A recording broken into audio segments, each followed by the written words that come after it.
Estamos viviendo en un tiempo incierto, pero Dios ha dado luz al mundo en su profecía. Prepárate para escuchar el programa Historias Proféticas del Mundo con Álvaro de la Cruz. Saludos. Invitamos a los que escuchen este programa y quieran ponerse en contacto con nosotros, dirigirse al WhatsApp más 57 321 296 59 56. Más 57 321 296 59 56. En esta ocasión vamos a hacer un análisis documentado sobre un evento, un fenómeno, un acontecimiento que acaparó las cámaras de los noticieros en vivo y en directo hace 3 décadas. Vamos a hablar de David Koresh 30 años después. Esto es un episodio especial.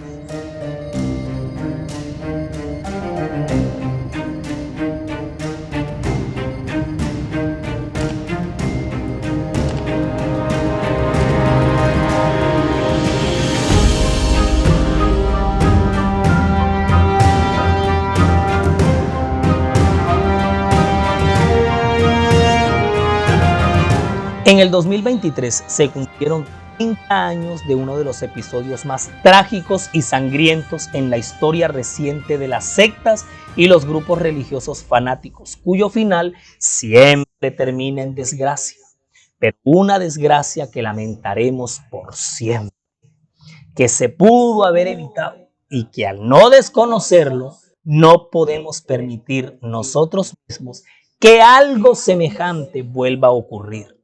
Esto que vamos a contar en este episodio no puede volver a pasar jamás.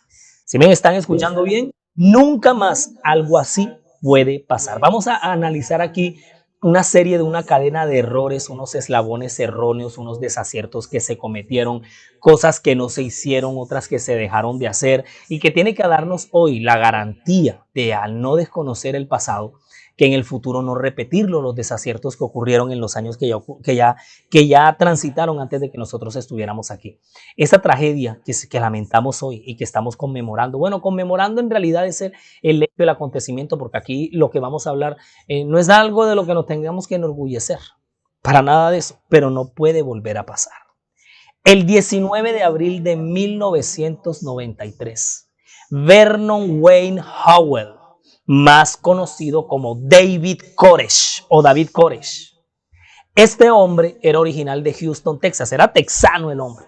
Autodenominado profeta, David Koresh fue un líder de la secta religiosa de los Davidianos de la Rama. Escuchen bien, así se llamaban, Davidianos de la Rama, la cual a su vez había surgido de un grupo independiente que en 1930 se separó de la Iglesia Adventista del Séptimo Día, llamándose la Vara del Pastor. Escuchen bien porque lo que estamos hablando es bastante delicado, bastante interesante al mismo tiempo, pero toca hablarlo. A la Vara del Pastor, a los miembros de la Vara, se les conoció, se les conoce todavía como Davidianos. Bueno, resulta que este grupo, junto con el liderazgo de este hombre, protagonizó un acto violento de sangre, con alrededor de 100 adeptos, quienes se concentraron y se tomaron la unidad sagrada de su congregación llamada el Monte Carmelo, llamada así en honor al lugar donde Elías se enfrentó a los 450 profetas de Baal y los 400 profetas de Acera. Bueno, ellos retoman de ahí esa analogía y a su unidad congregacional, a su sede religiosa principal, era como su Meca, por decirlo así, como su Vaticano, como su Battle Creek. Era precisamente así, se llamaba así, el Monte Carmelo, que quedaba en Waco, Texas. Se escribe Waco con W, se pronuncia Waco, en Texas. Bueno, esto desencadenó una brutal redada y un tiroteo con la Policía Federal, en la que finalmente resultaron muertos 4 agentes del gobierno, quienes estaban representando a la justicia americana en ese momento, y más de 70 adeptos de la secta. Y también muere asesinado, suicidado o no se sabe, muere también su líder, que es David Koresh. Ahora, los que están escuchando hasta aquí se estarán preguntando, ¿y esto qué significa? ¿De dónde salió todo lo que estamos diciendo aquí? ¿Qué fue lo que pasó aquí? ¿De dónde salió toda esta gente? ¿Cómo es eso de que sectas separadas, que ramas que surgen de sectas separadas? ¿Y quién fue este señor David Koresh? ¿De dónde salió? ¿Y cómo así que tenía decenas de seguidores? ¿Cómo es este cuento de tiroteos, muertos, policía federal? Mejor dicho, échenos el cuento completo. Pues para eso estamos aquí en este episodio especial, para echarles el cuento completo. Y para conocer el cuento completo tenemos que empezar desde el principio, así que tenemos que echar el cassette de para atrás. En primer lugar, tenemos que empezar hablando de un fenómeno religioso que se da al interior de cualquier organización ideológica, religiosa, política, que es la disidencia.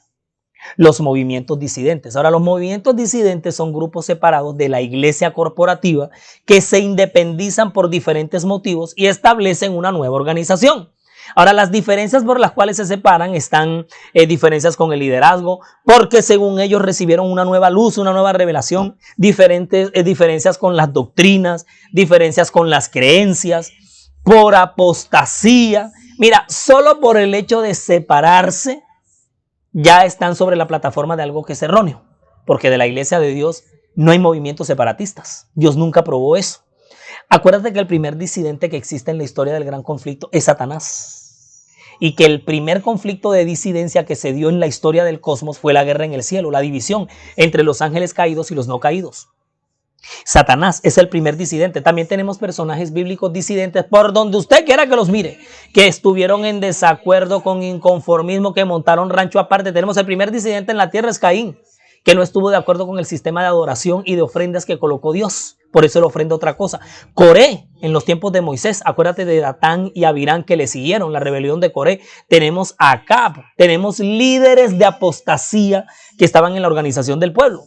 Ahora también tenemos en la historia de la iglesia adventista líderes y organizaciones disidentes. Acuérdense de la apostasía alfa que hizo mover este barco entre 1901 y 1904, la apostasía liderada por John Harvey Kellogg. También tenemos la reforma de 1914, que es otro grupo separado, la reforma de 1956. Yo no sé cuántos de los que están escuchando este podcast se acuerdan de la división que hubo cuando Desmond Ford, uno de nuestros principales teólogos, por allá en la década de los 60, de los 70, también dimitió de las creencias y doctrinas de la iglesia adventista. Cuando Cristian Silva se levantó y se opuso a la deidad del Espíritu Santo, bueno, disidencias y líderes separatistas es lo que hemos tenido aquí.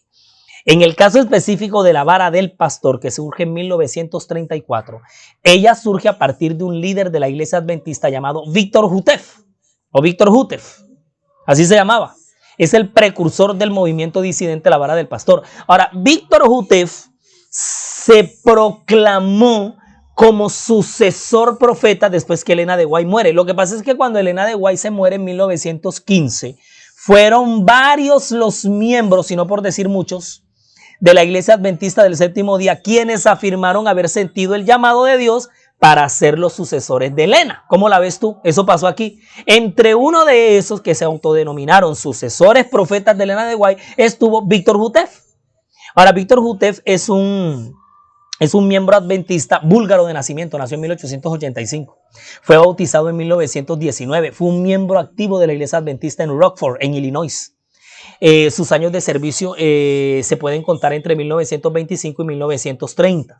Él se desempeñó más que todo en el departamento de escuela sabática y ministerio personal. Fue un ávido asistente en la escuela sabática. Esto fue un liderzazo.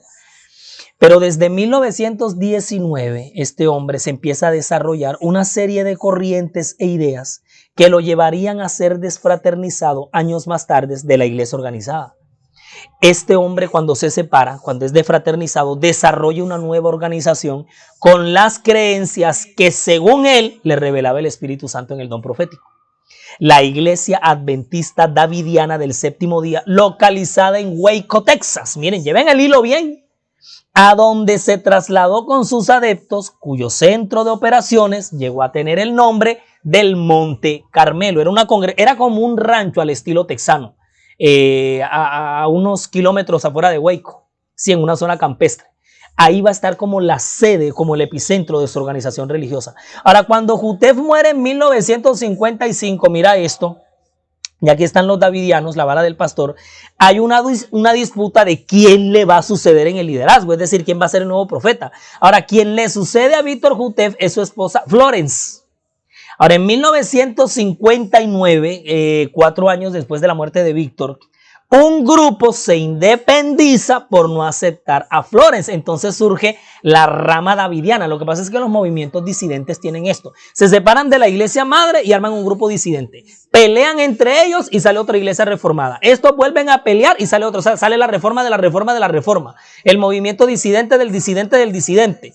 Y ahora es Benjamin Roden el que va a ser el líder de la secta disidente de la rama de davidiana que se separa de la vara del pastor. Ahora, cuando Roden muere en 1978, nuevamente se dan unos conflictos internos, se pelean, se subdividen y un grupo de esos dos que se subdividen de la rama davidiana lo va a liderar George Roden, que es hijo de Benjamín, y el otro lo va a liderar Vernon Wayne Howell, quien asegura ser el profeta sucesor de Víctor Jutef. Y también el precursor del nuevo vástago del rey David e investido por el poder del rey Ciro. Mira todo lo que Vernon Howell va a tener en la cabeza, Vernon Wayne. Ahora, Ciro en hebreo es Koresh. Por esa razón, como él se cree el sucesor, el nuevo vástago del rey David, Vernon Wayne Howell se va a cambiar su nombre de pila por el de David Koresh.